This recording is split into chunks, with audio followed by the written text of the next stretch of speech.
अब आप देखे होंगे पेपर वाला को कि पेपर बांटते बांटते जाता है, तो ये जाएगा ना जब ब्लड, बोला ले तू ले ले, रे तू भी ले ले ऑक्सीजन, रे तू भी ले ले ऑक्सीजन, तू भी ले ले ले ले ले ले, यानी बॉडी पूरा बॉडी में ऑक्सीजन देते देते जाएगा। भाई तू लेते जाओ लेते जाओ। खाना खाए, ठीक, अब सोच रहे हैं खाना खा रहे हैं और सोच रहे हैं अरे वो लड़कियां कहाँ बोली थी हमको, ऐसा सोच रहे हैं, ठीक, बस ध्यान भटका। ये जो एपिग्लोटिस है इसको कंट्रोल करता है ब्रेन। आज जो है हम लोग रेस्पिरेशन सिस्टम को पूरा बढ़िया से समझेंगे, स्टेप बाय स्टेप मैं आपको पूरा डिटेल समझाऊंगा। चलिए स्टार्ट करते हैं। चलिए सबसे पहले हम लोग समझते हैं रेस्पिरेशन सिस्टम होता क्या है, रेस्पिरेशन क्या होता है। ठीक है, देखिए एक होता है सांस लेना, उसको बोलते हैं ब्रीथिंग, सांस लेना बाहर निकलना, सांस लेना बाहर निकलना, उसको बोलते हैं ब्रीथिंग। मगर रेस्पिरेशन जस्ट डिफरेंट है। रेस्पिरेशन क्या होता है, आप जो ऑक्सीजन सांस लिए वो ऑक्सीजन जाता है सेल में और बनाता है एनर्जी, और फिर CO2 को छोड़ता है और फिर आता है फेफड़ा में, फिर CO2 बाहर निकलता है। इस पूरा प्रक्रिया को बोलते हैं रेस्पिरेशन। स्टेप बाय स्टेप चलिए सीखते हैं इसको। ठीक है, देखिए सबसे पहला है रेस्पिरेशन क्या है, ओवरव्यू पहले देख लीजिए। ओवरव्यू क्या, हम लोग क्या करते हैं, ऑक्सीजन को लेते हैं, रेस्पिरेशन में क्या करते हैं, ऑक्सीजन को लेते हैं, उसका रिमूव क्या करते हैं, CO2 क्या करते हैं, रिमूव करते हैं। और इस ऑक्सीजन को लेने में और CO2 को छोड़ने के बीच में हम लोग बनाते हैं एनर्जी, इसी को हम लोग बोलते हैं रेस्पिरेशन। ठीक है, देखिए स्टेप बाय स्टेप मैं चलूंगा, पहले धीरे धीरे मैं आपको लेवल बढ़ाते जाऊंगा, इसलिए ध्यान से समझते जाइएगा, स्टेप बाय स्टेप जाएंगे। ठीक है, पहले ओवरव्यू, फिर थोड़ा डिटेल, फिर थोड़ा डिटेल, फिर और ज्यादा डिटेल, ऐसे मैं पढ़ाऊंगा। क्लियर है, चलिए तो ये 3 प्रोसेस समझ में आया। ओवरव्यू रेस्पिरेशन क्या होता है, पहला होता है ऑक्सीजन को लेना, फिर CO2 को छोड़ना, उसी बीच के प्रोसेस में एनर्जी को बनाना, उसको हम क्या बोलेंगे, रेस्पिरेशन। क्लियर है बात। अब देखिए रेस्पिरेशन में 5 पार्ट जो होता है, मेन पार्ट होता है 5। पहला होता है नॉस्ट्रिल कैविटी, जहां पे नाक का जो हेयर होता है, बलगम होता है जो फिल्टर करता है। ठीक, पहला हो गया वो। दूसरा हो गया ट्रैकिया, ये वाला भाग जो आप देख रहे हैं ये क्या है, ट्रैकिया। तीसरा भाग क्या है, ब्रोंची, यहाँ जो ये वाला जर्ट के टाइप का देख रहे हैं इसको क्या बोलते हैं, ब्रोंची। फिर लंग्स, फिर डायफ्राम। ठीक, लंग्स हो गया ये दो फेफड़ा, डायफ्राम ये वाला हो गया डायफ्राम। क्लियर है, ये 5 पार्ट है, मेनली 5 पार्ट के कारण जो होता है, हम लोग इसका डिटेल में जानेंगे। क्लियर है बात। अब थोड़ा सा बेसिक समझ लीजिए। बेसिक क्या है, ब्रीथिंग। ब्रीथिंग क्या होता है इसको भी समझ लीजिए। ब्रीथिंग होता है सांस लेना, यानी इनहेल एक्सहेल, याद रखिएगा। इन का मतलब होता है अंदर, तो इनहेल का मतलब हो गया सांस लेना, इनहेलेशन, और एक्सहेलेशन यानी सांस लेना, सांस बाहर निकालना। इस इनहेल में क्या करते हैं हम लोग, एयर एंटर करते हैं। अच्छा, यहाँ पे डायफ्राम क्या करता है, देखिए ये जो मैंने आपको बताया डायफ्राम, जब हम लोग सांस लेंगे ना, फूल गया सांस, ये फेफड़ा पूरा फूल गया, तो डायफ्राम क्या होता है, देखिए कर्व टाइप का होता है डायफ्राम। डायफ्राम क्या होता है, ऐसे कर्व, और जैसे सांस लिए यहां से दबाव पड़ा, डायफ्राम क्या होगा, सीधा, फिर सांस छोड़े, फिर ऐसे कर्व। समझ में आया बात। तो डायफ्राम होता है कर्व टाइप का, जब सांस लेते हैं तो ये सीधा हो जाता है। ठीक, अब देखिए फेफड़ा के पास उतना पावर नहीं होता है कि हम लोग सांस छोड़ सके, तो डायफ्राम क्या होता है, टेढ़ा हो गया है, अब क्या होगा, सीधा होगा, सीधा हो गया है, अब क्या होगा, ऐसे गोल होगा। जैसे ही फिर गोल होगा तो सांस फिर बाहर। समझ में आया। सांस जैसे ही लिए तो सीधा, फिर सांस जैसे छोड़े तो ये बाहर, ऐसे कर्व। क्लियर। तो डायफ्राम का मेन काम होता है सांस को बाहर निकालना, जैसे सांस लेते हैं तो ये सीधा हो जाता है, जैसे सांस छोड़ते हैं तो ये कर्व हो जाता है। क्लियर है बात। ये पुशअप करता है, हवा को पुशअप करता है, फेफड़ा को, ये जो लंग्स इसको पुशअप करता है बाहर निकल, हवा को बाहर निकालने में। क्लियर, डायफ्राम का बात समझ में आया। ठीक, इसमें क्या होता है, चेस्ट एक्सपेंड होता है, ऑक्सीजन का इंटर, इनहेल में क्या था, ऑक्सीजन का इंटर होता है। ठीक है, एक्सहेल में क्या होता है, एयर में हम लोग लंग्स एयर में हवा जाता है। ठीक है, डायफ्राम क्या होता है, रिलैक्स हो जाता है, ऐसे कर्व। ठीक, उसका क्या, चेस्ट कांटेक्ट में रहता है, कार्बन डाइऑक्साइड छूटता है, यानी CO2 हम लोग बाहर छोड़ते हैं। यहां तक समझ में आया। अब सुनिए कंपोनेंट, जब हम लोग सांस लेते हैं तो क्या क्या होता है, उसमें होता है नाइट्रोजन 78%। जब हम लोग सांस लेते हैं हवा में, देखिए हवा में पूरा है ऑक्सीजन। क्लियर, ऑक्सीजन पूरा भरा हुआ है, 78% ऑक्सीजन, तो सांस लेंगे तो भी तो 78% ही जाएगा अंदर। तो 78% ऑक्सीजन लेते हैं, 21 नाइट्रोजन लेते हैं, 21% ऑक्सीजन लेते हैं, 0.03% कार्बन डाइऑक्साइड लेते हैं, और 0.97% अदर गैस लेते हैं। यहां तक क्लियर। सांस लेते समय, सांस छोड़ते समय क्या करते हैं हम लोग, नाइट्रोजन एक भी हम लोग नहीं लेते, जितना लिए सब छोड़ दिए। ठीक, ऑक्सीजन हम लोग कितना छोड़ते हैं, 17। अब एक और बात ध्यान दीजिएगा, यहाँ पर ध्यान देने वाला बात क्या है वो ध्यान दीजिएगा। ध्यान देने वाला बात क्या है, ऑक्सीजन ले रहे थे हम लोग कितना, 21%, छोड़ रहे हैं कितना, 17%, यानी दोनों का डिफरेंस कितना, 4%। कितना, 4%। यानी हम लोग एक बार जब सांस लिए, हम लोग जब एक बार सांस लिए तो 4% ही सांस लेते हैं, 21% का 4%। समझ में आया बात, ठीक है। उसके बाद अदर गैस हम लोग 1% छोड़ देते हैं। क्लियर है बात, यहां तक समझ में आया? तो आपको एक ओवरव्यू पता चल गया रेस्पिरेशन क्या होता है। अब हम लोग डिटेल में जाते हैं इसका। क्लियर है? देखिए, अगर वीडियो आपको अच्छा लग रहा हो तो भाई सब्सक्राइब कर दीजिएगा, ठीक। अच्छा, एक बात मैंने नहीं बताया, it is the catabolic process. Catabolic process क्या होता है इसको भी समझ लीजिए। चलिए समझते हैं कैटाबॉलिज्म, मेटाबॉलिज्म और एनाबॉलिज्म क्या है। क्लियर? देखिए, कैटाबॉलिज्म में भी वर्ड आ रहा था, यहाँ पे आप ध्यान दीजिएगा, तो यहाँ पे आ रहा था it is a catabolic process. कौन सा? रेस्पिरेशन कैटाबॉलिक प्रोसेस है। तो क्यों है कैटाबॉलिक प्रोसेस, ये भी समझ लीजिए। अच्छा, वैसे रेस्पिरेशन जो है ऑक्सीडेशन भी होता है, ठीक है। आगे मैं अभी पढ़ाऊंगा तो बताऊंगा ऑक्सीडेशन कैसे है, ठीक। फिलहाल के लिए समझिए कि कैटाबॉलिक प्रोसेस कैसे है। देखिए, पहला होता है मेटाबॉलिक, उसका दो पार्ट होता है, कैटाबॉलिक, एनाबॉलिक। आप सिंपल सी बात याद रखिएगा, क्या कहता है, मेटाबॉलिक क्या होता है, जब कोई भी केमिकल रिएक्शन होता है बॉडी का सेल में या फिर किसी भी ऑर्गेनिज्म में, तो उसको हम बोलते हैं मेटाबॉलिज्म। क्या बोलते हैं? मेटाबॉलिज्म प्रोसेस, ठीक है। The chemical change that take place in the cell और एन ऑर्गेनिज्म। समझ में आया बात? इसको हम लोग क्या बोलेंगे? मेटाबॉलिज्म। मेटाबॉलिज्म दो प्रकार का होता है, कैटाबॉलिज्म और एनाबॉलिज्म। कैटाबॉलिज्म मतलब अगर देखो, काटना, काट दिया, टुकड़ा टुकड़ा कर दिया, समझ लेना। कैटाबॉलिज्म मतलब काट दिया, कैटाबॉलिज्म काट दिया, टुकड़ा टुकड़ा कर दिया, यानी कंपोनेंट को तोड़ देना, या फिर कंपाउंड को क्या करना, तोड़ देना, उसको क्या बोलेंगे? कैटाबॉलिज्म, ठीक। एनाबॉलिज्म क्या करेंगे? कंपाउंड को जोड़ देना। समझ में आया?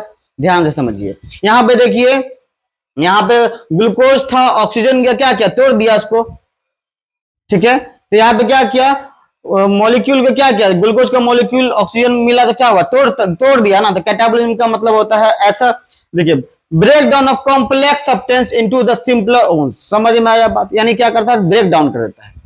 एनाबॉलिज्म क्या होता है? ये जोड़ देता है, synthesis of the complex substance from the simple one. समझ में आया बात? बहुत ही सिंपल है। क्लियर है बात? तो यहां तक आपको समझ में आ गया होगा मेटाबॉलिज्म क्या होता है, कैटाबॉलिज्म क्या होता है, एनाबॉलिज्म क्या होता है, ये तो आपको समझ में आ गया होगा, ठीक है। यहां से आपको ये भी समझ में आ गया होगा कि रेस्पिरेशन एक क्या होता है, कैटाबॉलिज्म प्रोसेस। वहीं अगर हम बात करें फोटोसिंथेसिस, तो फोटोसिंथेसिस क्या होता है? Anabolic process. क्लियर है बात? आगे चलते हैं। चलिए अब चलते थोड़ा सा डिटेल में, ठीक, स्टेप बाय स्टेप। मैंने आपको बताया कि पहले मैं बेसिक, फिर थोड़ा सा डिटेल, फिर थोड़ा सा डिटेल, फिर इंटरनल, ठीक है। अब थोड़ा सा और आगे जाते हैं। चलिए, ये जो रेस्पिरेशन स्टार्ट होता है कहां से? नाक से। यहां पर होता है क्या? नॉस्ट्रिल, ठीक। क्या बोलते हैं? नॉस्ट्रिल। ये काम क्या करता है? देखिए, नाक में क्या होता है? छोटा छोटा हेयर होता है। हेयर के साथ साथ होता है बलगम, जो कि हवा में जो पार्टिकल है जो आ रहा है उसको क्या करता है? चिपका देता है, फिल्टर कर देता है। जो पार्टिकल है बलगम में जगह चिपक जाता है, और नाक क्या करता है? फिल्टर कर देता है उसको, हेयर, ठीक है। तो यहाँ पे नॉस्ट्रिल में काम क्या करता है? फिल्टर का काम करता है एयर को। फिर यहां से गया हवा अंदर। अच्छा, यहां देखिए, यहां पे एक भाग आप देख रहे होंगे, ये वाला भाग, ठीक है, छोटा सा, इसको बोलते हैं एपिग्लोटिस। एपिग्लोटिस का काम क्या है? अब ये समझ लीजिए कि ये पुलिस है, बीच में खड़ा है, ठीक। इधर से आ रहा है खाना, इधर से आ रहा है एयर। तो खाना जैसे आएगा तो ये क्या करेगा? ये वाला गेट बंद कर देगा, ये क्या कहता है? एयर वाला गेट बंद कर देगा, यानी ये क्या करेगा? इधर से जाके बंद हो जाएगा इसे, ठीक। बंद हो गया। अब खाना कहां चल गया? इधर से नीचे चल गया खाना, ठीक। मगर वही अगर आ रहा है हवा यानी एयर, अब आ रहा है एयर, तो ये क्या रहेगा? खुला हुआ रहेगा। एपिग्लोटिस क्या रहेगा? खुला हुआ रहेगा। समझ में आया बात? तो यहाँ जो एपिग्लोटिस, ये वाला भाग एपिग्लोटिस है, इसका मेनली काम क्या है? ऐसे बंद होना खुलना, बंद होना खुलना। तो ये अगर खाना आ रहा है तो इस पाइप में भेज देता है, बगल वाला पाइप में। आप इस फिगर से बढ़िया समझ सकते हैं। आप इस फिगर में देखिए, इस फिगर में आप ध्यान दीजिएगा, तो यहाँ पे देखिए, ये है एपिग्लोटिस, ये है एपिग्लोटिस, है ना। ये क्या होता है, ऐसे जाता है, ऐसे बंद हो जाता है, जाके यहाँ पे लॉक कर देता है, इसको बंद हो जाता है। जब खाना यहाँ से अगर हम खाते हैं, ठीक है, खाना को बोलते हैं, खाना का जो गोल गोल उसको बोलते हैं बोलस। तो बोलस जब आता है यहाँ पर ऐसे ऐसे, ठीक, तो ये बंद हो जाता है और चल जाता है इस पाइप में, ठीक। मगर वही जब हम सांस लेते हैं, ठीक है, जब हम सांस लेते हैं, ठीक, जब सांस लेंगे तो हवा यहां से जाएगा ऐसे ऐसे, तो ये खुला हुआ रहेगा, तब क्या रहेगा, खुला हुआ रहेगा, तब इसमें अंदर इंटर कर जाएगा। समझ में आया बात। तो एपिग्लोटिस का काम क्या होता है, बंद करना खोलना। तो हवा जब सांस लेते हैं जब हम लोग, तो ये क्या होता है, खुल जाता है, तो हवा कहां चल जाता है, डायरेक्ट यहाँ पर, ठीक। उसके बाद यहां ध्यान दीजिएगा आप, जस्ट इसके नीचे में थोड़ा सा यहां पे ध्यान दीजिएगा, ये वाला भाग, इसको क्या बोलते हैं, वोकल फोल्ड। अब यहां से क्या होता है, आवाज निकलता है, क्या होता है, आवाज निकलता है। क्लियर। आगे एक बात और समझ लीजिए, उसका थोड़ा डिटेल में जाएंगे हम लोग। अब हम लोग खाना खाएं, मान लीजिए हम लोग खाना खाएं, तो ये है बोलस, खाना खाएं, याद रखिएगा, खाना का जो होता है गोल गोल उसको क्या बोलते हैं, बोलस। अब क्या हुआ, अब आप खाना खाएं, ठीक, अब सोच रहे हैं, खाना खा रहे हैं और सोच रहे, अरे वो लड़कियां का बोली थी हमको, ऐसा सोच रहे हैं आप, ठीक, बस ध्यान भटका। ये जो एपिग्लोटिस है, इसको कंट्रोल करता है ब्रेन। अब आपका ब्रेन है कहीं और है, तो काम करेगा सही से, एपिग्लोटिस नहीं करेगा। एपिग्लोटिस क्या करेगा, पगला जाएगा, ही बोलेगा क्या करे क्या करे। अगर खुले खाना खाते समय अगर खुल गया, तो ये बोलस कहाँ चल जाएगा, थोड़ा सा इस गला में चल जाएगा, और यहाँ पे आपको हिचकी होना स्टार्ट हो जाएगा। समझ में, हिचकी समझते हैं ऐसे, तो ये होता है हिचकी, हिचकी होना स्टार्ट हो जाएगा। समझ में आया कि नहीं आया। तो हिचकी समझ में आया, कहाँ होगा। अब जैसे ही हिचकी होना स्टार्ट होगा, लंग्स लंग्स देखेगा, कहाँ गया, हिचकी होना स्टार्ट हो गया। अब लंग्स देखा, कहा कि यहाँ पे घुस गया था, हिचकी होना स्टार्ट हुआ, कहा कि यहाँ पे खाना घुस गया था, लंग्स में अब जाने वाला था खाना, तो लंग्स क्या करेगा, फोर्स लगाएगा, ए बाहर निकल बाहर निकल। तो क्या करेगा, इस खाना को फिर बोलस को बाहर निकाल देगा। फिर आप पानी पीजिएगा, तो बोलो खाना जो था अब कहाँ चल जाएगा, इस पाइप के थ्रू चल जाएगा पेट में, और थोड़ा देर के बाद फिर हिचकी खत्म हो जाएगा। हिचकी का मतलब बाहर फेंक रहा है, जो पार्टिकल चल गया है हवा वाला इसमें, उसको बाहर फेंक रहा है। समझ में आया। थोड़ा देर बाद जब पूरा पार्टिकल निकल जाएगा तो हिचकी बंद। समझ में आया। कभी कभी और क्या होता है, कभी कभी खाना सड़क जाते हैं, डायरेक्ट नाक से निकलने लगता है, पानी वानी पी रहे, पानी सड़क गए, पानी कहां से निकलेगा, डायरेक्ट नाक से निकलने लगा, काहे निकलता है वो भी समझ लीजिए। देखिए अब खाना खाए, यहां से गए खाना खाए, ऐसे पानी मान लीजिए पी रहे, पानी ऐसे पी रहे हैं। अब पानी पीते पीते आप या तो बात कर रहे हैं, ठीक, बात कर रहे हैं पानी पीते पीते, या फिर पानी पीते पीते आपने बता कि कहीं सोच रहे कि अरे भाई लड़कियां का बोली थी हमको, ठीक, स्कूल में का होले था, और इस टाइप का सोच रहे हैं। तो ये एपिग्लोटिस क्या बोला, बंद ना होगा, बोलेगा बंद नहीं हो, सोच तू। समझ में आएगा नहीं। खाना पानी चल कहाँ जाएगा, विंड पाइप में चल जाएगा, विंड पाइप में जाएगा, फिर देख लिया फेफड़ा, अरे पानी आ रहा, पानी वाला रास्ता तो नहीं है, ये रास्ता कौन वाला है, हवा वाला। तो फिर क्या करेगा फेफड़ा, पानी को बाहर फेंकेगा। अब आप खुद बताइए, अगर पानी को बाहर फेंकेगा, फोर्स लगाएगा फेफड़ा, तो पानी अगर यहाँ पे आ गया तो बाहर फेंकेगा तो डायरेक्ट ऊपर के थ्रू जाएगा, नीचे के थ्रू नहीं जाएगा, मुड़ के नहीं जाएगा, डायरेक्ट कहाँ जाएगा, ऊपर के थ्रू जाएगा। इसलिए पानी क्या होता है, नाक से हम लोग का निकलने लगता है। क्लियर है, समझ में आया बात। चलिए मेरे ख्याल से आपको समझ में आ गया होगा। चलिए रेस्पिरेशन में ही चलते, बने हुए रहते हैं। यहां से आप सांस लिए, देखिए ऐसे, यहां से एपिग्लोटिस को पार किया, फिर कहां गया, वोकल कॉर्ड को पार किया। अब ये जो आप यहां से यहां तक देख रहे हैं, ये वाला भाग, इसको बोलते हैं ट्रैकिया। क्या बोलते हैं, ट्रैकिया। ट्रैकिया पूरा भाग को क्या बोलते हैं, ट्रैकिया। ट्रैकिया में कार्टिलेज लगा होता है, नहीं सीट आकार का हड्डी रहता है, एक से पूरा लचीला हड्डी रहता है। कैसा हड्डी रहेगा, लचीला हड्डी, ठीक है, मतलब जैसे आप गला को दाबिएगा तो दब जाएगा ये हल्का हल्का, ठीक, लचीला टाइप का हड्डी रहेगा थोड़ा सा। अभी पाइप में होता है, विंड पाइप में चिपका हुआ रहता है, इसलिए चिपका हुआ रहता है ताकि विंड पाइप जब सांस ले और छोड़े तो पाइप चिपक ना जाए, तो विंड पाइप को पकड़े हुए रहता है, इससे छोड़ने नहीं देंगे तुमको। अगर छोड़ दिया, अगर कार्टिलेज हट गया तो विंड पाइप सिकुड़ेगा फूलेगा, सिकुड़ेगा फूलेगा, सांस लेने में दिक्कत हो जाएगा। समझ में आ रहा है ना, चिपक जाएगा इससे। इसलिए कार्टिलेज का काम क्या है, विंड पाइप को खोले रखना, मतलब खुले रहने देना। समझ में आया।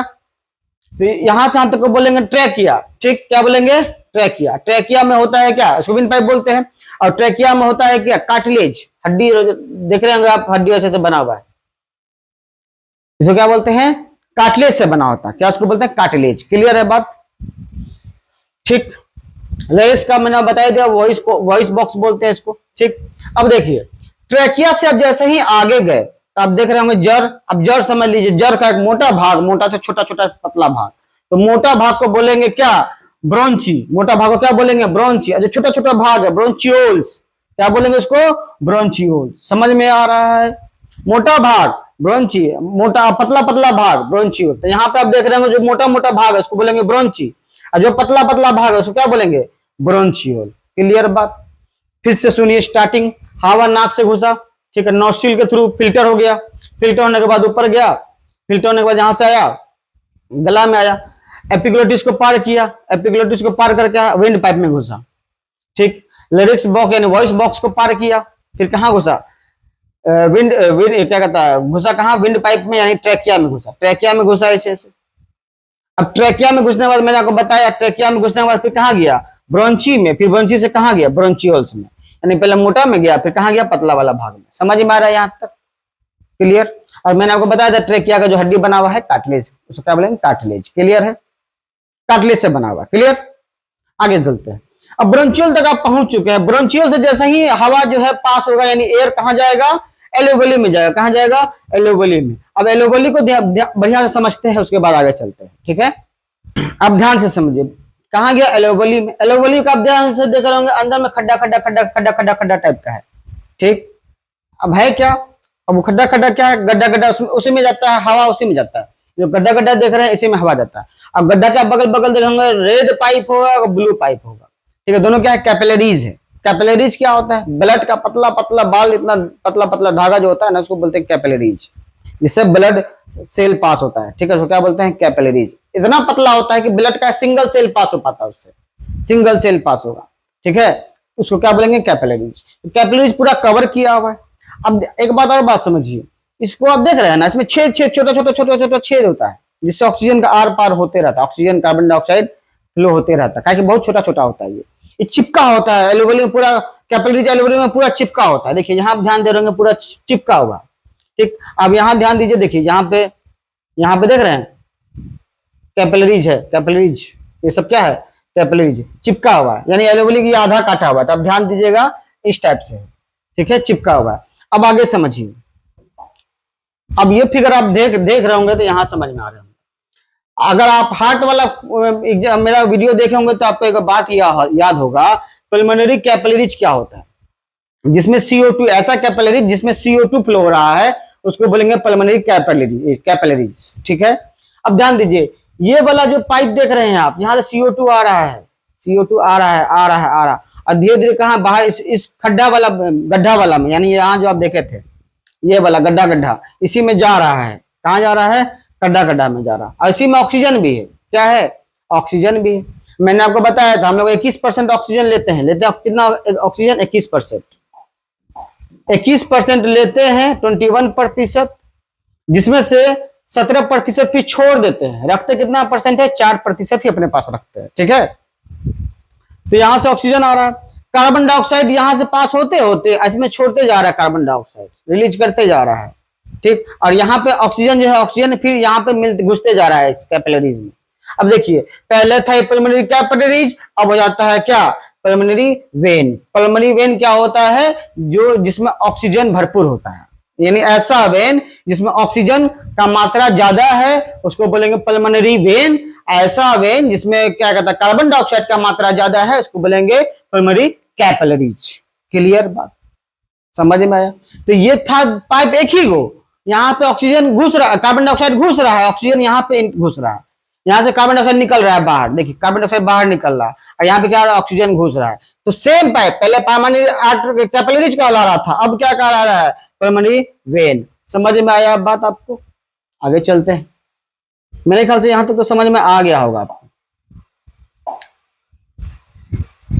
ठीक। डायफ्राम का मैंने आपको काम बता ही दिया था शुरू में ही, डायफ्राम का क्या काम है, ठीक। अब ध्यान दीजिए,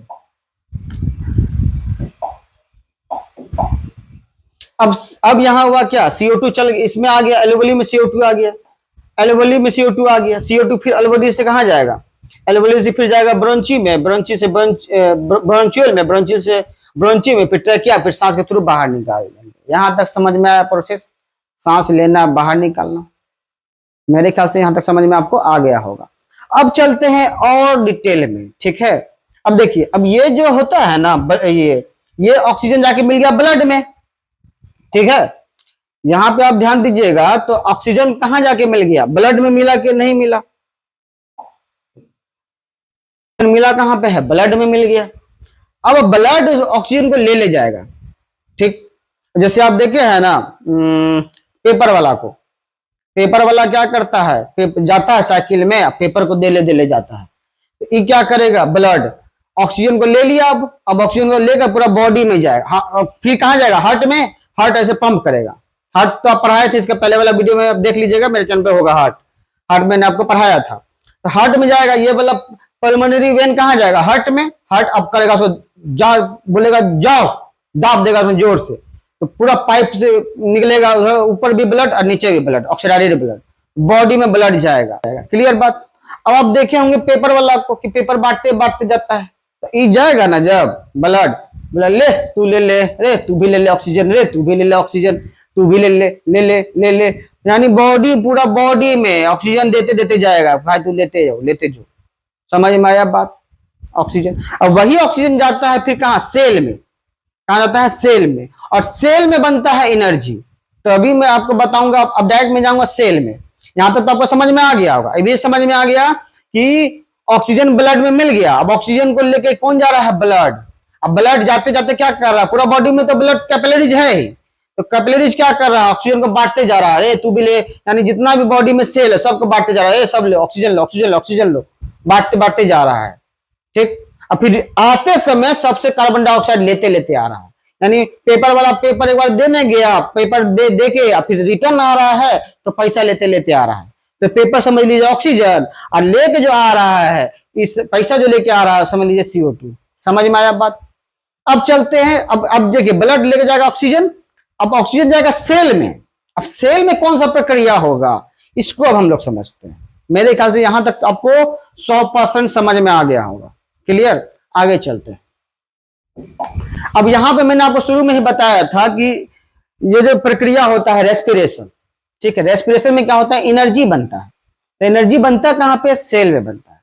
अब एनर्जी देखिए दो टाइप से बनेगा, पहला तो ऑक्सीजन रहेगा तब बन जाएगा, ठीक। और दूसरा क्या रहेगा, जब ऑक्सीजन नहीं रहेगा तो भी बनेगा एनर्जी। तो दोनों प्रक्रिया को हम लोग समझते हैं, ठीक है, ठीक।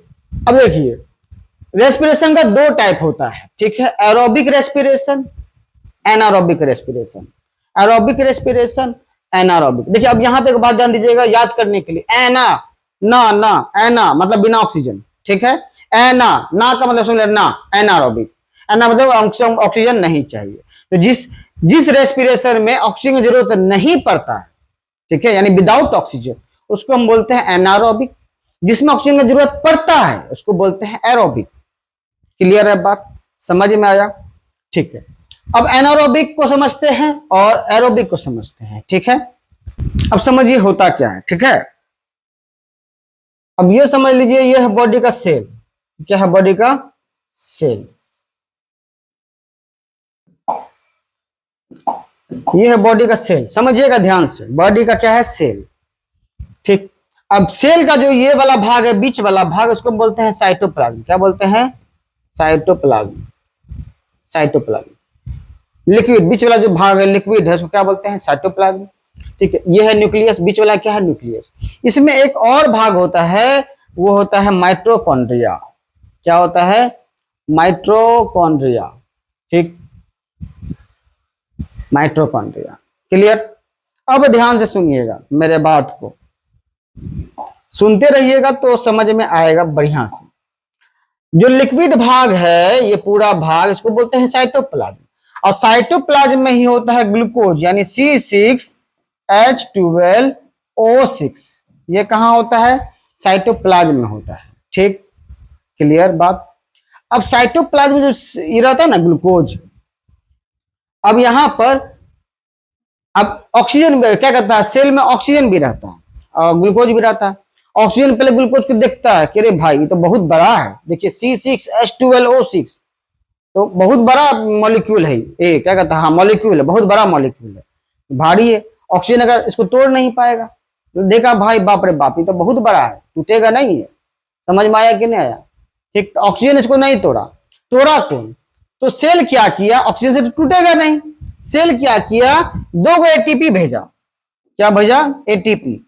एटीपी को मैं लास्ट में बता दूंगा एटीपी क्या होता है। एटीपी वैसे आप समझ लीजिए सिंपल भाषा में फिलहाल के लिए कि एनर्जी होता है। क्या होता है? एनर्जी होता है। क्लियर है बात? एटीपी को भेजा, एटीपी गया दोनों जगह मारा एकदम दनादन भूम भाम ग्लूकोज में, दोनों एटीपी जगह कहां मारा? ग्लूकोज में। अब ग्लूकोज को मार क्या? तोड़ दिया। ठीक, अब देखिए यहां पे अगर आप ध्यान दीजिएगा कार्बन का 6 एटम है, कार्बन का कितना एटम है? 6 एटम है। अब ये जैसे मारेगा ना एटीपी, दोनों जाके एनर्जी गया, एनर्जी दोनों एनर्जी जाके ग्लूकोज को जाकर मारा बूम से, तो ग्लूकोज क्या? टूट गया। अब ग्लूकोज टूटा 2 भाग में, कार्बन का 3 एटम यानी C3 में और C3 में, यानी कार्बन का 3 एटम में टूट गया। बात समझ आ रहा है? जिसको हम लोग बोलेंगे क्या? पायरुवेट। क्या बोलेंगे? पायरुवेट। ध्यान से समझिए। देखिए अब यहां ध्यान दीजिए, थोड़ा सा ध्यान दीजिए। देखिए यहां था ग्लूकोज 6 कार्बन मॉलिक्यूल C6H12O6। अब यहां पर 2 एटीपी आया, एटीपी यहां पे एक ही को लिखा हुआ है, 2 एटीपी होगा यहां पे। एटीपी क्या होगा? 2 एटीपी। 2 एटीपी आया, कितना एटीपी? 2 एटीपी। 2 एटीपी आया, मारा ग्लूकोज में, ग्लूकोज को तोड़ ताड़ दिया, बना दिया क्या? पायरुवेट। क्या बनाया? पायरुवेट। देखिए कार्बन का 3 मॉलिक्यूल में तोड़ दिया, 2 को 3 मॉलिक्यूल में तोड़ा। सेम प्रक्रिया यहां दूसरा में भी सेम प्रक्रिया होगा। ठीक है, तुम कितना मॉलिक्यूल में तोड़ा? 2 मॉलिक्यूल में तोड़ दिया। अब मॉलिक्यूल का नाम क्या बोलेंगे? पायरुवेट। पहले था ग्लूकोज, ग्लूकोज था पहले, ध्यान से समझिएगा, ग्लूकोज C6H12O6 था। 2 एटीपी गया, मार के फाड़ दिया इसको, ठीक, तोड़ दिया पूरा। अब टूट गया पायरुवेट में, 2 पायरुवेट में टूट। देखिए पायरुवेट का फॉर्मूला है C3H4O3। देखिए कार्बन का 3 एटम है कि नहीं है, तो 2 को 3 एटम में तोड़ा, 2 को पायरुवेट में तोड़ दिया। इसमें एक ही को लिखा हुआ है, कि एक को समझाया हुआ है। जैसा प्रक्रिया एक में होगा सेम प्रक्रिया दूसरा भी पायरुवेट में होता है। ठीक है, इसलिए यहाँ पे एक ही होकर लिख के मैं समझाया हुआ हूँ। ठीक है, समझिए। तो कितना में तोड़ा? 2 को पायरुवेट में तोड़ दिया। अब यहां ध्यान दीजिए, ग्लूकोज से जो पायरुवेट में टूटा, तोड़ा कौन? एटीपी। अब इस प्रक्रिया को, यानी जब ग्लूकोज से पायरुवेट में टूटेगा तो हम इसको बोलेंगे ग्लाइकोसिस, ग्लाइकोलाइसिस। क्या बोलेंगे? ग्लाइकोलाइसिस। देखिए लाइसिस जो होता है, लाइसिस बायोलॉजी में, लाइसिस जब टूटता है ना कोई, जैसे उसमें लगाते हैं लाइसिस। क्या लगाते हैं? लाइसिस। तो यहाँ पे ग्लूकोज टूट रहा है, इसलिए क्या बोलेंगे? ग्लूकोलाइसिस। समझ में आया? क्लियर है बात? तो इसे क्या बोलेंगे? ग्लाइकोलाइसिस। क्या बोलेंगे? ग्लाइकोलाइसिस। यानी ग्लूकोज जब, ध्यान से सुनिएगा, ग्लूकोज जब 2 एटीपी में टूट गया, नहीं 2 एटीपी मिलकर ग्लूकोज को तोड़ दिया, किसमें तोड़ा? 2 पायरुवेट में तोड़ दिया, यानी कार्बन का 3 एटम, कार्बन का 3 एटम 2 एटम में तोड़ दिया, तो उसको हम क्या बोलेंगे? ग्लाइकोलाइसिस। ग्लाइकोलाइसिस। क्या बोलेंगे? ग्लाइकोलाइसिस। क्लियर? ग्लाइकोलाइसिस क्या होता है? अब एक बात समझिए,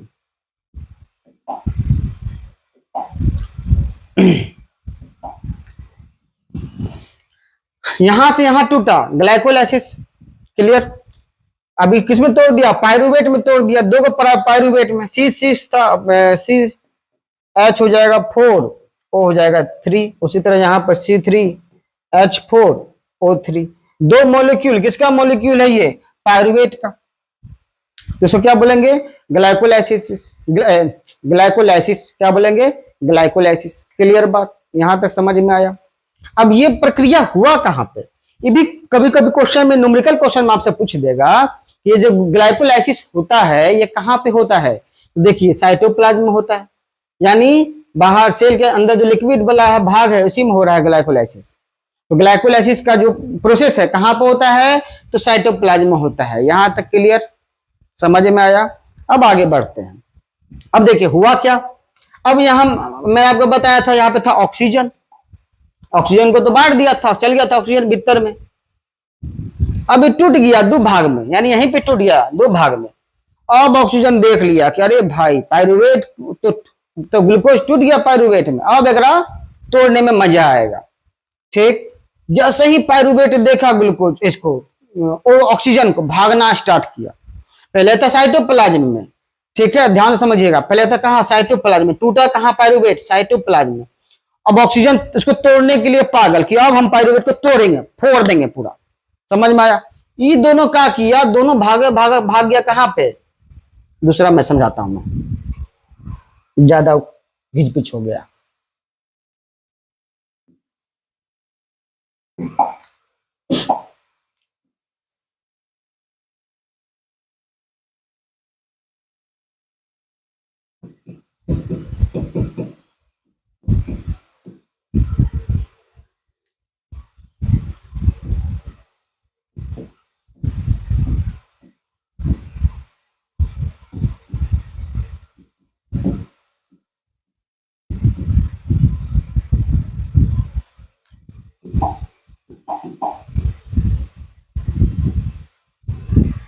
ठीक है, ध्यान दीजिए, ग्लूकोज टूट गया था दो पायरुवेट में।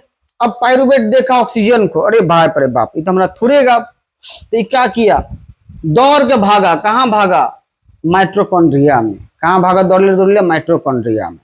समझ में आया बात? तो ये जो ग्लूकोज टूटा था साइटोप्लाज्म में टूटा था, कहां टूटा था, साइटोप्लाज्म में। ठीक, जैसे ही देखा ऑक्सीजन को, भाग गया कहां पे, दौड़ के भाग गया माइटोकॉन्ड्रिया में। अब माइटोकॉन्ड्रिया में भाग गया तो ये बोला क्या कहता है, ऑक्सीजन बोला, अच्छा भाग बे तू, भाग बे, रुक।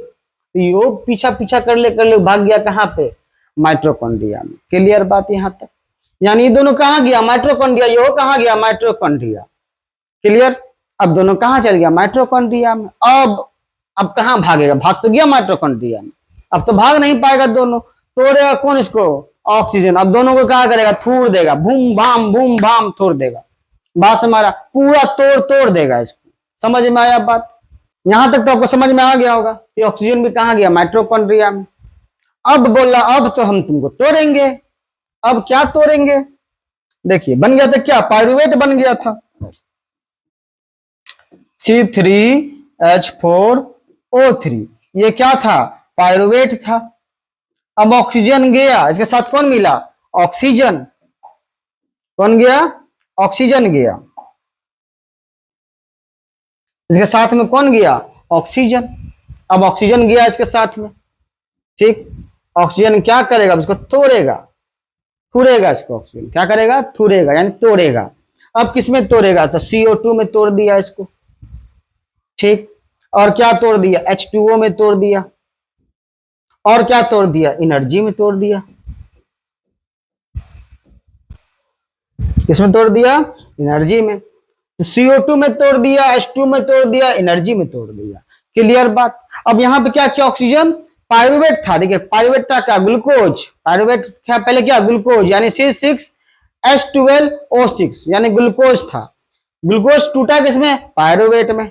पायरुवेट का ऑक्सीजन कौन सी में तोड़ दिया, CO2 H2O एनर्जी। CO2 में जो तोड़ा हुआ है ना, CO2 फिर ब्लड में मिला, फिर ब्लड से निकल गया बाहर। समझ में आ रहा है कि नहीं आ रहा है? क्लियर है बात? ठीक, अब समझिए आगे। यहां तक मेरे ख्याल से आपको समझ में आ गया होगा सारा प्रक्रिया।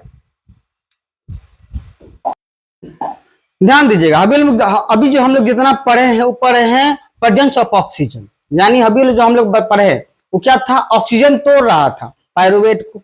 यानी प्रेजेंस ऑफ ऑक्सीजन में जब एनर्जी बनता है उसको भी मैंने बताया था क्या बोलते हैं उसको, एरोबिक। ठीक, एरोबिक रेस्पिरेशन। अब जो हम लोग पढ़ेंगे एनारोबिक। अगर क्लास 10 का सिलेबस का बात करें, क्लास 10 में दो गो दिया हुआ, एरोबिक और एनारोबिक। एनारोबिक का दो गो दिया हुआ, एक दिया हुआ ईस्ट में, एक दिया हुआ मसल सेल में।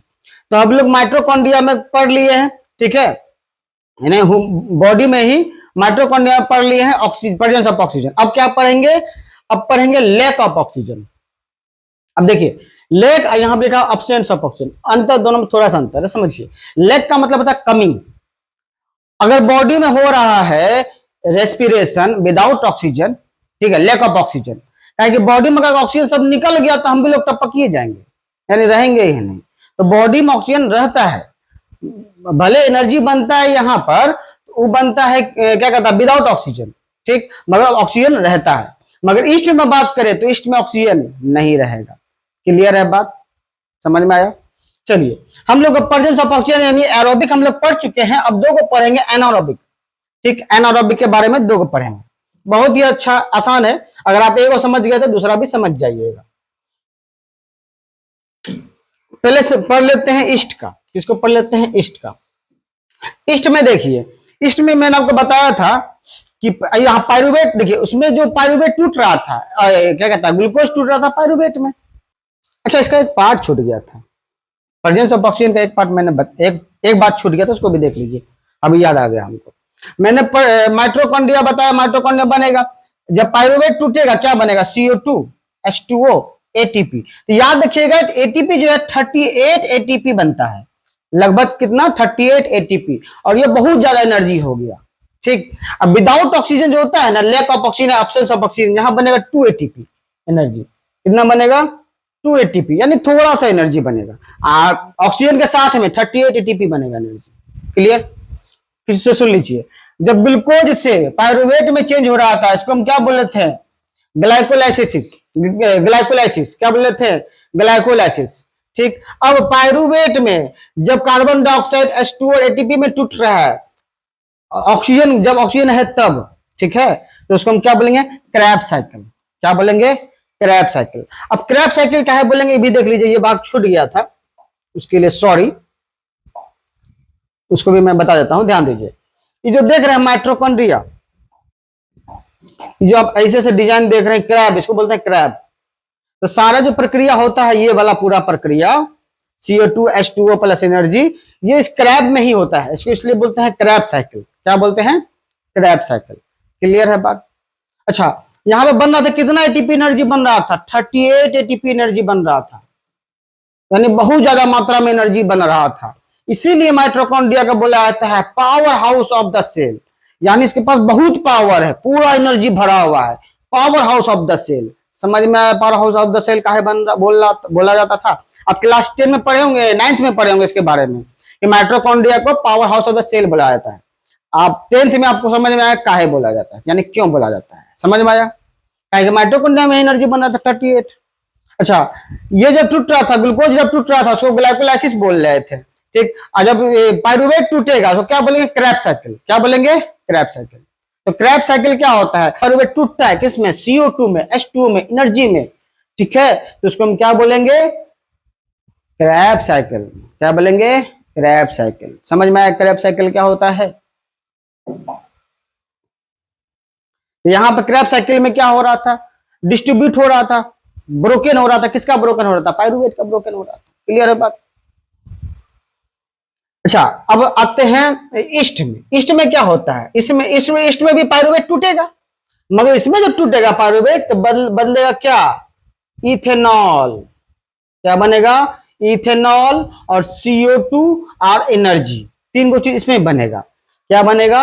इथेनॉल, CO2 और एनर्जी।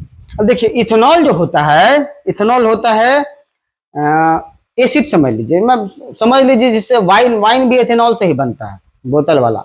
अभी मत समझिए, देखिए ईस्ट, पहले बात ईस्ट समझिए, ईस्ट क्या होता है। आप देखे होंगे ब्रेड वेड देखे है ना, ब्रेड, आटा को गूंथ लिया, ठीक है, आटा गूंथ लिया, ईस्ट आता है पाउडर। अभी क्या करेगा, इसको पाउडर के फॉर्म में ये मिलता है, तो उसको डाला कैसे आता है? आटा है, आटा लाएं, मान लीजिए वो ब्रेड बनाना है तो आटा लाएं, आटा में थोड़ा सा पानी लिए, पानी में थोड़ा सा चीनी ले लिए, शुगर, उसमें थोड़ा सा ईस्ट डाल दिए और ईस्ट को डाल के छोड़ दिए थोड़ा देर के 15-20 मिनट। ठीक, उसके बाद ईस्ट को हो गया, छोड़ दिए, उसके बाद फिर हम उसको डाल दिए आटा में। जैसे ही आटा में डाले, समझ में आया? आटा में डालेंगे फिर क्या होगा? आटा, इतनी वो आटा फूल के इतना बड़ा हो जाएगा। हाँ, पहले इतना वो, जैसे ही डाल दिए फर्मेंटेशन हुआ, उसमें हो गया इतना बड़ा। ठीक, अब क्या हुआ बड़ा? अंदर में भर जाएगा उसका कौन सा गैस? CO2। क्या बन जाएगा? CO2। और इथेनॉल भी बन जाएगा उसी आटा में। क्या बन जाएगा? इथेनॉल। नहीं आ रहा है, मगर यहाँ एक ये भी बात है, मत समझिएगा ब्रेड खाकर नशा चढ़ जाएगा, वैसा नहीं होगा। क्या है कि जब आप ब्रेड को बेक कीजिएगा, अवन में डालिएगा ब्रेड को, जैसे ही अवन में डालिएगा तो ब्रेड से जो क्या कहता है, इथेनॉल जो होता है सब भाप बन के उड़ जाएगा। यानी सबका वेपराइजेशन हो जाएगा। समझ में आया बात? बचेगा कुछ नहीं। और CO2 जब निकलेगा बाहर तब देखेगा ब्रेड में खड्डा खड्डा, मतलब खड्डा खड्डा खड्डा खड्डा खड्डा खड्डा रहता है। क्या रहता है? CO2 जब निकलता है ना बाहर तो वही खड्डा खड्डा छोड़ देता है, जब फ्लफी बन जाता है ब्रेड पूरा। समझ में आया ईस्ट क्या होता है? क्लियर है बात? मेरे ख्याल से ईस्ट आपको समझ में आ गया होगा। ठीक, तो ईस्ट जो क्या होता है, नॉर्मली ईस्ट का यूज किया जाता है फ्लफी बनाने के लिए। तो केक हो गया, ब्रेड हो गया, जितना भी चीज आप फ्लफी खाते हैं, छोले भटूरे हो गया, छोले भटूरे का जो भटूरे होता है फ्लफी होता है ना थोड़ा सा, तो जितना भी फ्लफी वाला चीज आप खाते हैं उसमें डाला जाता है ईस्ट, ज्यादा फ्लफी बनाने के लिए। क्लियर बात? तो ईस्ट समझ में आया क्या होता है? ठीक है। ईस्ट में प्रक्रिया क्या होता है? इसमें पायरुवेट टूटता है। पायरुवेट टूटता है जब ईस्ट में, तो बनाएगा क्या? इथेनॉल, कार्बन डाइऑक्साइड और एनर्जी। और इसी प्रक्रिया को हम क्या बोलेंगे? फर्मेंटेशन। क्या बोलेंगे? फर्मेंटेशन। पूछेगा फर्मेंटेशन क्या होता है? तो जब पायरुवेट ईस्ट में होगा, जब पायरुवेट क्या होगा? ईस्ट में टूटेगा। किसमें टूटेगा? ईस्ट में। ठीक है, ईस्ट में पायरुवेट, यानी ईस्ट में जब पायरुवेट टूटेगा, ठीक है, किसमें टूटेगा? इथेनॉल में, CO2 में और एनर्जी में। ठीक है, उस पूरा प्रोसेस को क्या बोलेंगे? फर्मेंटेशन। तो आप लोगों ने फर्मेंटेशन बहुत सुना होगा, फर्मेंटेशन ये होता है वो होता है। आज आपको समझ में आया फर्मेंटेशन होता क्या है। क्लियर? सेम प्रक्रिया जब बॉडी में होता है, ठीक है, सेम प्रक्रिया क्या होता है बॉडी में, तो बनता है लैक्टिक एसिड। अब इसको समझिए, इसको भी समझ लीजिए। ईस्ट वाला समझ में आ गया आप लोग को? ईस्ट वाला समझ में आ गया। अब समझिए बॉडी में क्या होता है। बॉडी में एनर्जी की जरूरत कब पड़ता है? अब मान लीजिए अभी आने वाला है दुर्गा पूजा का समय। दुर्गा पूजा के टाइम में क्या होता है ना कि सब लड़का जाता है पूरा जिम करता है कि भाई बॉडी दिखाना है एकदम। बात समझ में आ रहा है? तो जब आप जिम करने गए, अब आपको मारना है पुशअप, मान लीजिए 10, आपका औकात है 10 मारने का। ठीक, अब 10 मारिएगा, ठीक है, चलेगा। अब आप गए मार दे दनादन 200, 100 या 200 बार मार लिए। अब 10-20 का आपका औकात था, मार दिए 200। ठीक, अब क्या होगा? अब देखिए आपके बॉडी में एनर्जी है मान लीजिए 20-25 का, 50 का एनर्जी है, आप मार दिए 200, तो एनर्जी ज्यादा यूज कर दिए ना आप। एनर्जी ज्यादा यूज कर दिए तो मसल्स में क्या होता है? ऑक्सीजन में कमी हो जाता है। ठीक है, तो देखिएगा सांस लेने लगते हैं आप, ऑक्सीजन जाए एनर्जी बने, तो जो सांस लेने लगते हैं। कब लेते हैं? जब आप, जैसे आप रनिंग कर रहे हैं, रनिंग कर दिए तो रनिंग कर दिए आप ज्यादा, जब ज्यादा कर दीजिएगा तो ऑटोमेटिक सी बात जो सांस लीजिएगा और आपका मसल्स पेन होने लगेगा। सारा मसल्स क्या होगा? पेन होने लगेगा। क्यों होगा पेन? इसी कारण एनर्जी जो बनेगा ना, बासमा तो यहाँ पे लैक्टिक एसिड बना देता है बॉडी में। ठीक है, ध्यान से समझिए। एक्सरसाइज कर देते हैं, रनिंग ज्यादा कर देते हैं, तो आपका मसल सेल जो होता है इस डिजाइन का मसल सेल होता है, इस डिजाइन का मसल सेल होता है। ठीक है, आंख के आकार का डिजाइन का। तो मसल सेल जो होता है, मसल सेल में क्या बनने लगता है? लैक्टिक एसिड बनने लगता है, ताकि मसल में क्या होता है? ऑक्सीजन में कमी हो जाता है। आप एनर्जी ज्यादा यूज कर देते हैं, जितना आपको करना था उससे ज्यादा यूज कर देते हैं। ठीक है, तो अब ज्यादा यूज कर दिए तो बॉडी में तो एनर्जी बचेगा ना, बनेगा थोड़ा सा, मगर कब बनेगा? बिना ऑक्सीजन का, यानी ऑक्सीजन की कमी में बनेगा। ठीक है, तो सुनिए, तो जब मसल सेल में, ठीक है, लैक ऑफ ऑक्सीजन यानी ऑक्सीजन की कमी में हम लोग का जब मसल सेल में पायरुवेट टूटता है, क्या टूटता है? पायरुवेट।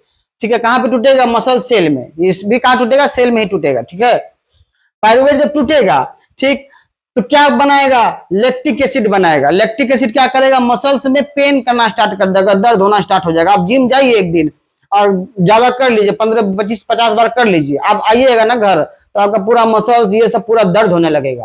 क्यों? काहे कि आपका जो ये था मसल सेल, वो बना दिया लैक्टिक एसिड, और लैक्टिक एसिड फिर क्या करने लगता है? पेन स्टार्ट कर देता है। बस हमारा फिर 5-6 दिन के बाद क्या होता है ना, लैक्टिक एसिड फिर चल जाता है धीरे धीरे लीवर में, और फिर लीवर उसको फिर नॉर्मल बना देता है। क्लियर है बात? तो यहां पर जब पायरुवेट टूटेगा तो लैक्टिक एसिड बनाएगा और एनर्जी बनाएगा। क्या बनाएगा? लैक्टिक एसिड और एनर्जी। क्लियर? समझ में आया? देखिए यहाँ पे एक बात ध्यान दीजिएगा, CO2 नहीं बना पा रहा है, यहाँ पे CO2 बन रहा था ऑक्सीजन, प्रेजेंस ऑफ ऑक्सीजन में, और यहाँ पर लैक्टिक एसिड प्लस एनर्जी बना रहा है। ठीक, अब ध्यान दीजिए, इसको हम लोग बोल रहे थे फर्मेंटेशन, इसको क्या बोलेंगे? Lactic acid fermentation. क्या बोलेंगे? Lactic acid fermentation. क्लियर है बात? जो प्रक्रिया वह यहां हो रहा था सेम प्रक्रिया यहां हो रहा है। ठीक, अब एक और बात समझ लीजिए, यहां पे पायरुवेट को तोड़ कौन रहा था इस कंडीशन में? ठीक, इस कंडीशन में कौन तोड़ रहा था? यहां पर जब ऑक्सीजन के साथ में था तो पायरुवेट को तोड़ कौन रहा था? ऑक्सीजन तोड़ रहा था। यहां पे पायरुवेट को कौन तोड़ रहा था? ऑक्सीजन। मैंने आपको बताया था, यहां पे देखिए इस वाला फिगर में मैंने आपको बताया था कि पायरुवेट चल गया, पायरुवेट को तोड़ा कौन? पायरुवेट को तोड़ा कौन? ऑक्सीजन तोड़ा, जब ऑक्सीजन का मौजूदगी में था। मगर यहाँ पे कंडीशन ये है, ध्यान से सिर्फ सुनते रहिएगा मेरा बात को ध्यान से, ठीक है, तब आपको समझ में आएगा। कंडीशन ये है, बॉडी में जब लैक ऑफ ऑक्सीजन हो जाएगा तो उसमें पायरुवेट टूटेगा, उसमें भी टूटेगा, मगर उसमें तोड़ेगा एंजाइम। अब एंजाइम क्या होता है? एंजाइम एक तरह से प्रोटीन होता है, ठीक है। अब बॉडी में बहुत सारा एंजाइम, आप ऐसे इसको समझ लीजिए, आपको सिंपल भाषा में समझाता हूं। मान लीजिए आपका बहुत बड़ा फैक्ट्री है, ठीक है, किसी भी चीज का फैक्ट्री है मान लीजिए, ठीक, मान लीजिए कार का, बाइक बनाने का फैक्ट्री है, ठीक। तो फैक्ट्री में क्या है? कुछ वर्कर मशीन का काम कर रहा है, कुछ वर्कर पेंटिंग का काम कर रहा है, कुछ वर्कर हेडलाइट बनाने का काम कर रहा है। सब वर्कर का अपना अपना स्किल है, कोई ना इसमें पेंटिंग वाला ना कोई इधर आ रहा है, ना क्या कहता है मशीन में आ रहा है, ना मशीन वाला कोई पेंटिंग में जा रहा है। जिसको जिस चीज में महारत ही हासिल वही काम कर रहा है, ठीक है। तो एंजाइम क्या होता है? एक तरह से प्रोटीन होता है, एक विशेष प्रकार का प्रोटीन होता है, ठीक। सारा एंजाइम का अपना अपना काम होता है, सब अलग अलग काम बांट के रखा हुआ है, समझ में? खाना पचाने से लेकर बॉडी में लगभग सब काम एंजाइम करता है, हेल्प करता है एंजाइम करने में, समझ में आया? तो क्या है? एक तरह से प्रोटीन, छोटा छोटा प्रोटीन है, सब प्रोटीन मिलकर बनाता है एंजाइम, एक विशेष प्रकार का प्रोटीन है। समझ में आया एंजाइम क्या है? तो बॉडी में जब पायरुवेट क्या कहता है, मसल सेल में पायरुवेट को कौन तोड़ेगा? एंजाइम तोड़ेगा। समझ में आया बात? क्लियर? बात और देख लीजिए, शुरू में मैंने आपको बताया था कि रेस्पिरेशन जो है कैटाबॉलिक है, ठीक है। शुरू में ही मैंने आपको एक बात बताया था, सबसे शुरू में, ठीक। यहाँ मैंने बताया था कि it is the catabolic process, इसको कैटाबॉलिक प्रोसेस है। कैटाबॉलिक का मतलब मैंने आपको समझा दिया था। एक और बात बताया था, उसको भी समझिए। अब समझ लीजिए, देखिए दोनों में क्या होता है? ऑक्सीडेशन, ठीक। ऑक्सीडेशन का मतलब क्या होता है? ऑक्सीडेशन का एक मैंने वीडियो डाला, उसको देख लीजिएगा।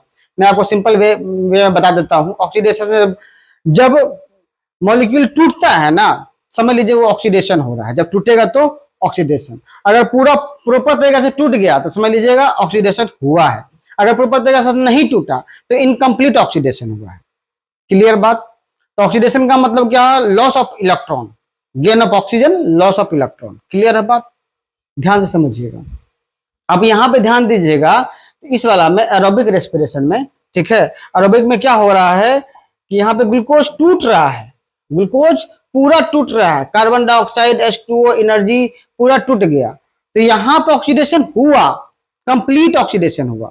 मगर यहाँ पे देखिएगा एनारोबिक में, दोनों में देखिए, यहाँ पे देखिए टुकड़ा टुकड़ा हो गया, मगर यहाँ देखिए ध्यान दीजिएगा तो देखिए टुकड़ा टुकड़ा नहीं हुआ। ये था ग्लूकोज, और ग्लूकोज से फिर बना था पायरुवेट, फिर पायरुवेट से क्या बना था? Lactic acid. देखिए पूरा ज्यादा टुकड़ा नहीं हो पाया है, हो पाया है। इसमें बना था, इसमें मैंने बताया था इथेनॉल बन रहा था, बॉडी में क्या बना था? लैक्टिक एसिड बन रहा था, बताया था अभी। तो यहाँ पे पूरा टूट नहीं पा रहा था, कार्बन का पूरा बॉन्ड टूटा नहीं, ठीक है। तो ये भी ऑक्सीडेशन है, मगर ये इनकम्प्लीट ऑक्सीडेशन है, और ये कंप्लीट ऑक्सीडेशन है। क्लियर? यानी एरोबिक एक कंप्लीट ऑक्सीडेशन है, प्रोसेस है, और एनारोबिक एक इनकम्प्लीट ऑक्सीडेशन है। क्लियर बात? यहां तक समझ में आया? अब चलते हैं एटीपी में। अगर आप 10th में है तो 10th में है तो एटीपी के बारे में ज्यादा डिटेल पूछता नहीं है, या तो इसका फुल फॉर्म पूछ देगा, ठीक है। नॉर्मली तो फुल फॉर्म ही पूछता है, मगर फिर भी आप जान लीजिए एटीपी क्या होता है, ठीक है। एटीपी होता है कि एनर्जी, हम लोग का बॉडी में एनर्जी जो होता है एटीपी के फॉर्म में जमा होता है, इस फॉर्म में एटीपी के फॉर्म में जमा होता है। समझ में आ रहा है? एक हो गया एनर्जी, ठीक। अब देखिए एटीपी का फुल फॉर्म क्या होता है? एडेनोसिन ट्रीफॉस्फेट, ठीक है। अब होता है 3 गो, देखिए क्या क्या होता है, समझिएगा ध्यान से। पहला होता है एएमपी, ठीक, आपको मैं एएमपी से बता रहा हूं, ठीक है। पहला होता है एएमपी, दूसरा होता है एडीपी, तीसरा होता है एटीपी, ठीक। देखिए अब यहां पे देखिएगा, इसमें भी है एडेनोसिन, एडेनोसिन एडेनोसिन। ठीक, जब एक फास्फेट था, एक फॉस्फेट हो, देखिए मोनो का मतलब होता है एक, मोनो का मतलब होता है एक, मोनो का मतलब एक, डाई का मतलब दो, ट्री का मतलब तीन। ठीक, तो एडेनोसिन के साथ जब एक फास्फेट गया, एगो, बस एगो गया, ठीक है, तो उसको हम बोले AMP यानी एडेनोसिन मोनोफॉस्फेट। ठीक, अब वही फास्फेट दो गो चल गया तो हो गया डाई फास्फेट, तीन को चल गया तो ट्री फास्फेट। समझ में आया? एटीपी होता है वास्तव में एनर्जी, यानी हम लोग जो भी खाते हैं एनर्जी के रूप में जमा होता है एटीपी के फॉर्म में। अब एटीपी पहले था, ठीक, पहले था एटीपी। ठीक, अब देखिए यहाँ पे तीनों फास्फेट का लिंक है, जुड़ा हुआ है। एक फास्फेट टूट के यहां से हट गया, एक फास्फेट क्या किया, टूट के हट गया, अब बचा दो गो। तो एटीपी पहले था एटीपी, हम लोग एनर्जी यूज किए, तो अब फिर एटीपी बदल किस में जाएगा, एडीपी में। किस में बदल जाएगा, एडीपी में। और ज्यादा एनर्जी कर लिया तो फिर किस में बदल जाएगा, एएमपी में। अब फिर हम लोग कुछ खाएं तो फिर एनर्जी गया बॉडी में, फिर एएमपी एडीपी में बदल जाएगा, एडीपी फिर किस में बदल जाएगा, एटीपी में बदल जाएगा। क्लियर? यानी फिर फास्फेट जुड़ते चल जाएगा। क्लियर है बात? समझ में आया? तो एटीपी क्या होता है, एक प्रकार का एनर्जी होता है। बात हमारा है एनर्जी, हम लोग का बॉडी में जो एनर्जी रहता है वो एटीपी के फॉर्म में जमा रहता है। यानी आप समझ लीजिए करेंसी को एक बॉन्ड में जमा कर दिए आप। ठीक है, करेंसी को क्या किए, बॉन्ड में रख लिए। आपके पास हजारों करोड़ रुपया है, आप उसको क्या किए, अब 1000 करोड़ इतना पूरा घर भर पैसा हो जाएगा, उतना तो है नहीं, उतना तो करना नहीं है, हम क्या किए उसको बॉन्ड में बना लिए, ये बॉन्ड, ये बॉन्ड, ये बॉन्ड। समझ में आया बात? तो एटीपी एक प्रकार का एनर्जी है। तो मेरे ख्याल से आपको पूरा वीडियो समझ में आया होगा। अगर अच्छा लगा होगा भाई लोग तो सब्सक्राइब जरूर कर देना, शेयर भी कर देना। ठीक है, मिलते हैं नेक्स्ट वीडियो में, तब तक के लिए जय श्री राम।